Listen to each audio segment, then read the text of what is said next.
Hello, Sagittarius, Sun, Moon Rising, and Venus signs. Kamusta kayo? Sana po'y nasa mabuti kayong kalagayan. Welcome back po sa Star Tarot.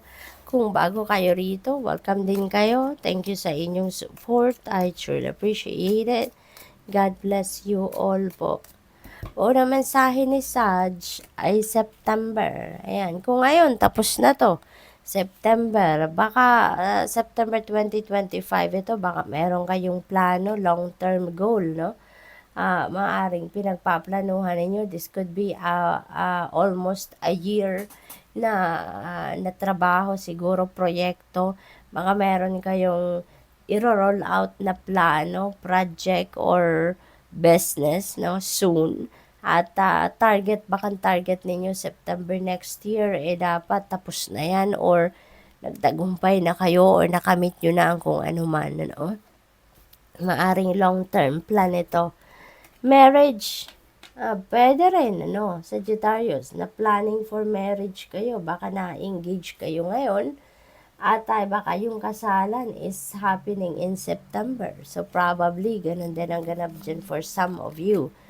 Carriage, a journey, either physical or mental. Ayan, so may travel. Si Sag, possible din na related ito dito sa September. Baka may travel kayo September next year, no? Baka ngayon pa lang pinagpaplanuhan nyo na yung pagbebiyahe ninyong ito, which is happening in September. Oh wow, Sag, napakaswerte ninyo. 4-leaf clover, great good fortune babalot sa inyo sa ngayon. So, napakaswerte ninyo. Hindi lang ito swerte sa pera, swerte sa lahat, no? Sa buhay ninyo. We have bag, ayan.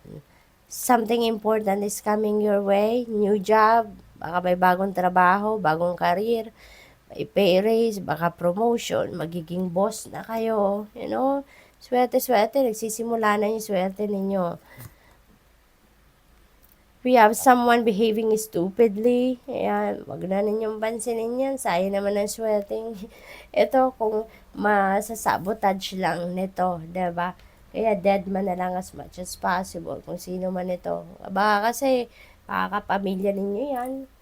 Baka anak ninyo, asawa ninyo, boyfriend ninyo. Depende sa inyong sitwasyon. But maybe that person is nasa ano lang, nasa within your family circle lang.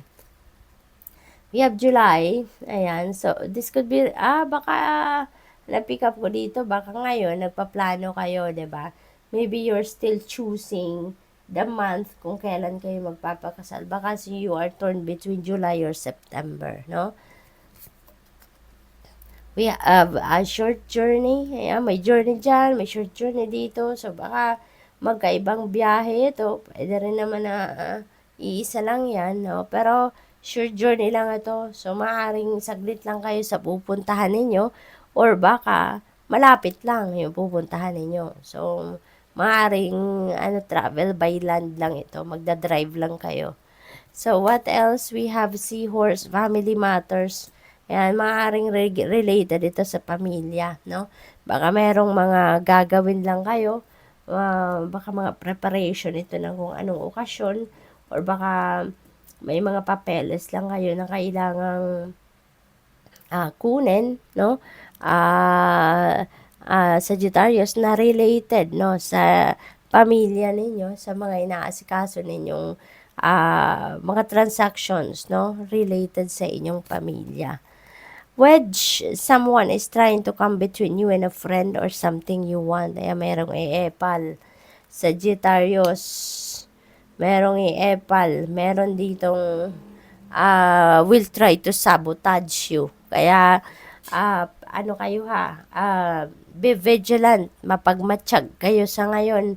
Kasi meron na iinggit sa inyo dito. Ang swerte nyo kasi sa ngayon, meron na iinggit sa iyo. Kaya, this person might try to sabotage you, no? Kaya, ano kayo, pagdasal ninyo yan, call on Archangel Michael, no, to protect you and keep you safe from this kind of people. What else? We have peacock, beware of great pride. Alam nyo naman na yung pride kapag umiiral, nako, na parang anay din yan, nakakasira yan ng relationship. Kaya, as much as possible, iwasan natin ang pride na yan, ano. Mag-focus na lang tayo sa love. Doon tayo, masiswertehin tayo kapag pagmamahal at pag-ibig ang papairalin natin sa puso natin rather than pride. Yeah, first, pay attention to your finances, okay? Bantayan nyo din ang inyong kaperahan, ang in and out ng inyong pera. Yun dapat, nagsusunod tayo sa budget plan natin, hindi tayo nag-go over sa budget. Yung ganon, para hindi kayo magkaroon ng problema, 'di ba, sa inyong finances. O may financial gain. Napakaganda rin. Kaya mag-iingat talaga kayo din kayo sa pagbabudget ninyo, ha?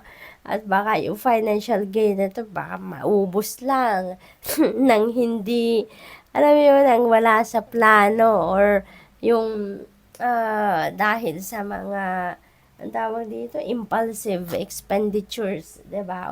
Or impulsive buying.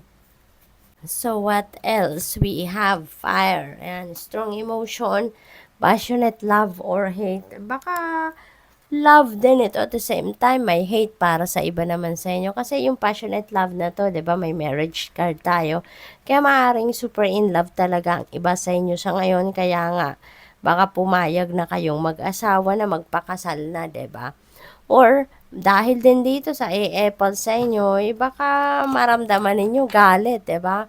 Baka madidiscover nyo na kung sinong itong i-apple sa inyo, kaya baka magalit kayo sa kanya. We have 3 affairs with your family. Nako, baka related din ito sa pamilya ninyo. Baka kamag-anak lang din ninyo yan na i-apple. Ganun talaga, no? Sa isang pamilya, meron talagang hindi naiiwasan sa mga magkakamag-anak na merong hindi supportive sa'yo, na merong hindi kayang matuwa sa success mo. 'Di ba? May ganun Kaya maaaring related din yan sa pamilya ninyo. So, good luck, Saj, and lots of love for you for today. Thank you for watching. Love and light. Namaste.